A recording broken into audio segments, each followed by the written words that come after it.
પડ્યો નહીં. આ દીવો કરો પ્રકાશ ચોથી આવે હતો કે લાયો હતો હતો બાપ હતો પકડી ગયો. પરમાત્મા છે ને છે. પણ જો છે જબ નહીં દેખાતો પ્રગટની બલિહારી બાપ આવા મહાપુરુષોના સંતમ શરણામ જઈને પૂછો કે મારો પરમાત્મા જોવો છે કે હાલ મોય જોવો છે તો મોય બતાવે મોય પાણી છે કે નહીં તો આપણે જે સાધન આ પાછું કરવાનું હોય આવરણ એ આવરણ પાછું થાય તો પાણી નીકળે કે ન નીકળે તો જે આપણામાં આવરણ ચડી ગયું છે એ આવરણ આ મહાપુરુષો ગાધે તો પરમાત્મા મોય બેઠે બેઠે તમને વાદાની વાત નથી. બેઠા અહીંયા પરમાત્મા એટલે મહારાજે કીધું તો હમણાં આગળ કે એક હોય ની અણી જેટલો પરમાત્મા વણો નથી. ગીતામાં બનેલું છે કૃષ્ણ પરમાત્મા કીધું કે અર્જુન અણુ અણુમાં હું છું અર્જુને કીધું કે બાપુ અણુ અણુમાં તમે તાણ પણ તને કે દેખાય ને જો આજે હું તને આ કહું પહેલો આમાં યોગ સૂર્યને કીધો તો સૂર્યે મનુને કીધો મનુએ ઈશાવકુને કીધો ઈશાવકુ એ પછી ઘણા ઋષિ મુનિઓ દોડતા હતા દોડવા થતા આ યોગ લુપ્ત થયો અને એ યોગ આજ હું તને કહું છું બેનો બંધ થાજો. અર્જુને કીધું હો બાપુ તમે ને મારે તમે થોડા મોટા છો ને હું તમારથી થોડો નાનો છે ને તમે કહો મેં પહેલો સૂર્યને કીધો સૂર્યએ મનુ કીધો મનુ ઈશાવકોને કીધો અને યોગ રૂપ છો કેમ કે તમે તો પણ કે તું એ અનાદિનો છે ને હું એ અનાદિનો છું તમે અનાદિના છો કના અનાદિના અને મહાપુરુષો અનાદિના પણ કે અનાદિ એટલે હું મને ખબર પડતી નથી.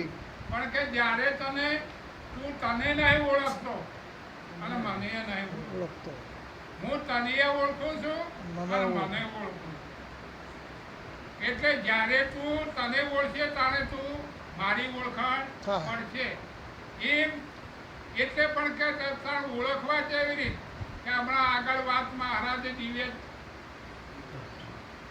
વસ્ત્રની વાત કરી હતી ને કે દિવ્ય ચક્ષુ હોય તો દેખાય તો દિવ્ય ચક્ષુ મળે તો છે આપણે દિવ્ય ચક્ષુ લેવા હોય તો જો બજારમાં મળે જો દુકાનમાં હાથો છે ના જોય દિવ્ય ચક્ષુ કેવલ ખાસી કેવલ આ મહાપુરુષો પહાડ છે બીજે કોઈ છે નહીં. એ તમારી દ્રષ્ટિની એ આ દ્રષ્ટિની તમારી ભટકતી વર્તીને સ્થિર કરે તમારી દ્રષ્ટિ પ્રગટ કરે જે અજ્ઞાનમાં છુપાયેલી દ્રષ્ટિ છે એ પ્રગટ કરે બીજું કોઈ કરે નહીં.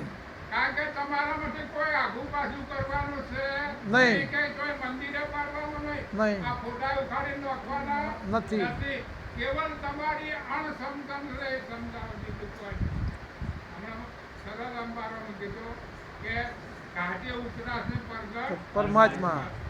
હવે આ ઘાટ કીધો આ બધો ઘાટ જ છે ઘાટ. પ્રગટ પરમાત્મા છે પણ દર્શન છે મહારાજા આગળ બોલી ગયા કે ભેદ બોલે ભેદમાં ભગવાન છે કે ના તો આ જાય તમને વોઈન હોય બતાવે આ ભેદ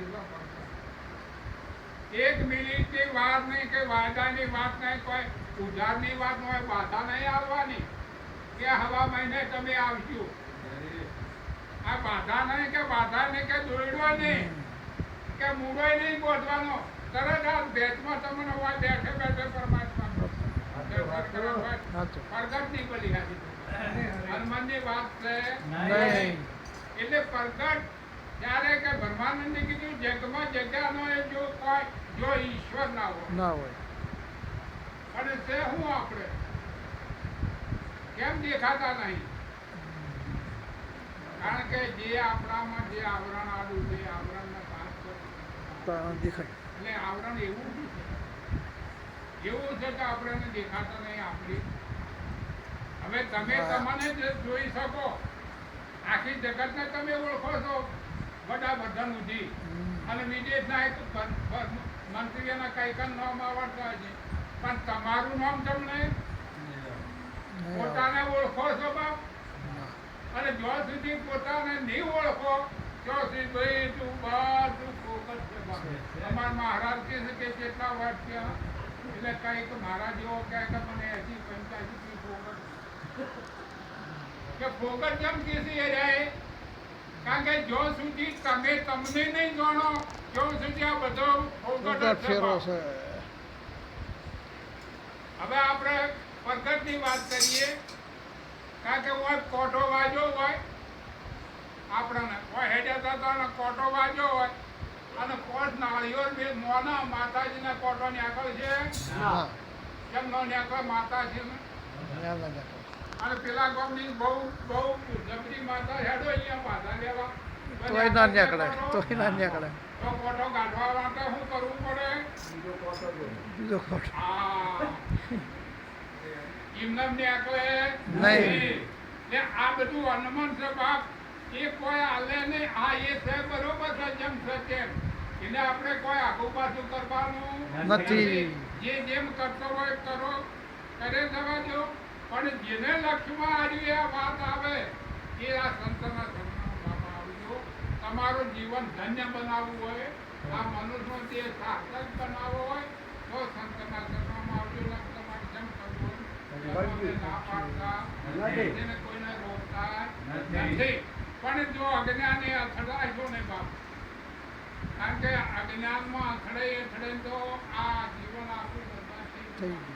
હમણાં મહારાજ માનસિંહ તમને કીધા હતા કે રબારી એમ નાતે ન હતો.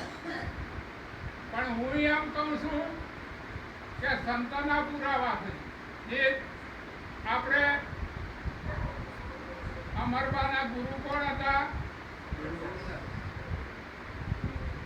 હા, દેવીદાસ કોણ હતા?